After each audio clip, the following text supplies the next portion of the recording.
It's strange how the smallest decisions can lead to the most terrifying experiences. I didn't want to be alone on Valentine's Day. Not this year, not after the breakup. I had planned to stay in, drown my sorrows in ice cream and bad horror movies. But something pushed me out the door. A whisper in the back of my mind, a gnawing loneliness I couldn't shake. I ended up at a quiet bar near my apartment. The atmosphere was dim, almost suffocating, the air thick with the scent of stale beer and old wood. The soft hum of conversation and the occasional clink of glasses barely masked the eerie silence that lingered beneath. That's when I saw him. Ethan, an old colleague I hadn't thought about in years. He looked different, more confident, even charismatic. The awkward guy who had always seemed shy around people was gone. His smile was easy, his eyes gleaming with some unspoken energy. "Hey, you okay?" "Haven't seen you in a while," he said, sliding into the seat across from me. I smiled, still a little taken aback by how charming he had become. "Yeah, just, Valentine's Day and all that," I said, trying to sound lighthearted.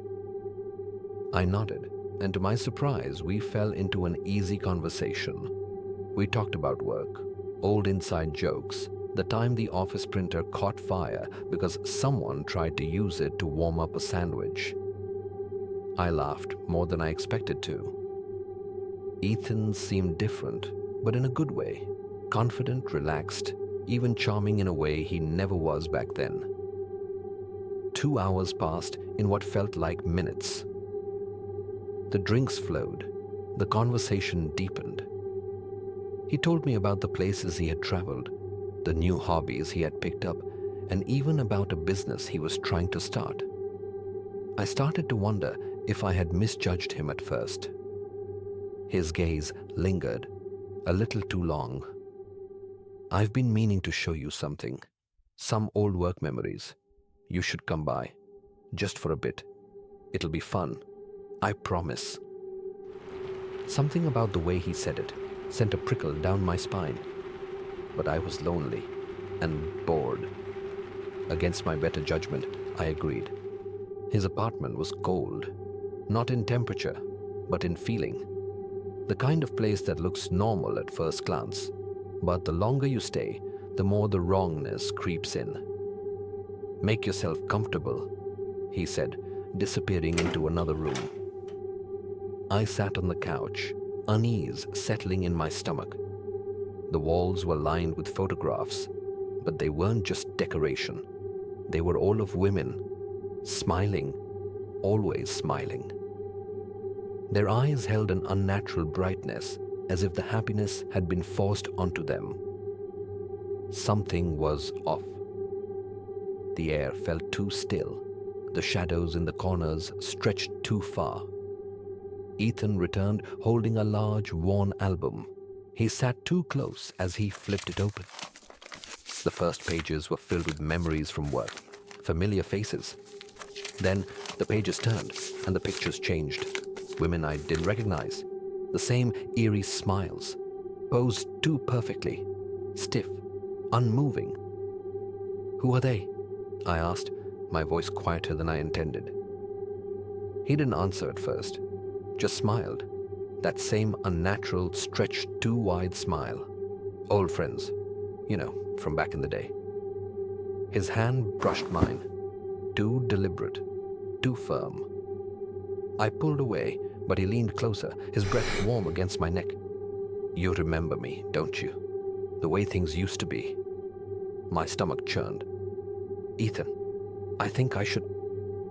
His hands were on my shoulders before I could finish, tight, unyielding. "Stay a while," he whispered. "I know you liked me back then." I shoved him back, my pulse hammering in my ears. "Ethan, let go." His grip tightened. His fingers dug in like claws. "Why do you want to leave? You haven't even seen the best part." My breath caught in my throat. The photos, the women, Their smiles, their frozen expressions.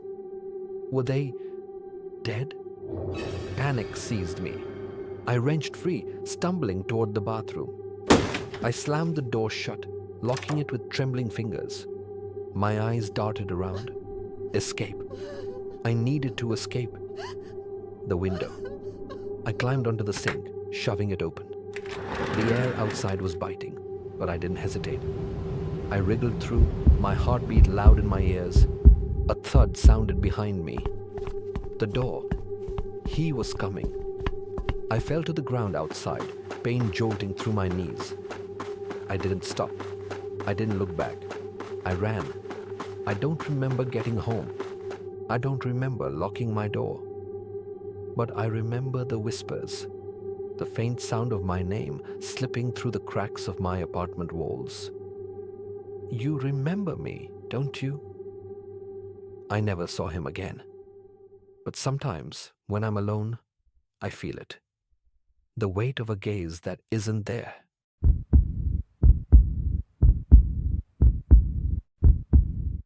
It was supposed to be a simple night out. My wife, Emily, and I had been looking forward to Valentine's Day for weeks. We hadn't had much time to ourselves since our son Lucas was born. So, we made plans for dinner at a nice restaurant. We hired a maid to watch Lucas while we were gone, a woman named Claire, who came highly recommended by a friend of a friend. She seemed fine, young, polite, and eager to help. We had everything set: dinner, drinks, a little time to reconnect. We put Lucas to bed early and left, excited for the break. Dinner was pleasant enough, but as the night wore on, I started to feel a little uneasy. I couldn't pinpoint exactly why, but the feeling just wouldn't go away. We hadn't known Claire for long, and I kept thinking about how she'd seemed just a little too eager to help. It bothered me, but I tried to push it aside. About 2 hours into our meal, I couldn't ignore it anymore. Something didn't sit right with me. I decided to check in on Claire and Lucas, just to make sure everything was okay. I texted her. Everything good? She responded almost immediately. Yes, everything is fine.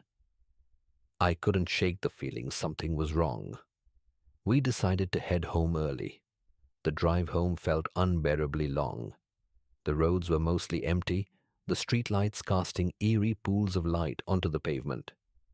I kept glancing at the clock, my hands gripping the wheel too tightly. Halfway home, Emily spoke, her voice uneasy. What if we're overreacting? I wanted to believe that. I really did. But something deep inside me whispered, hurry. When we pulled into the driveway, I noticed Lucas's bedroom curtain was slightly open, something we always made sure was shut before leaving. My unease grew. As I stepped out of the car, I heard it. Footsteps, fast, heavy, running. Someone was bolting from the backyard. A man. He disappeared into the darkness before I could get a good look. Emily gasped. Another figure, Claire, rushed out the front door, her face pale, her eyes wild. She froze when she saw me. Then, without a word, she took off down the street. My heart bounded.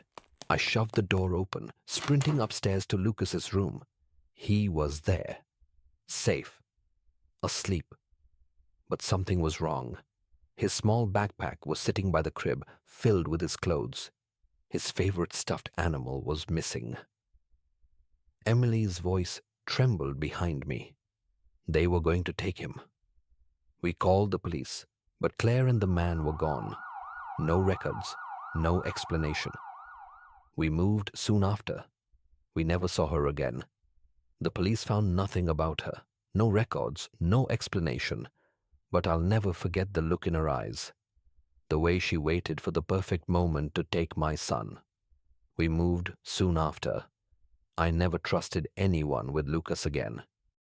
Thank you for listening and for supporting our channel. Don't forget to like, share, and subscribe for more.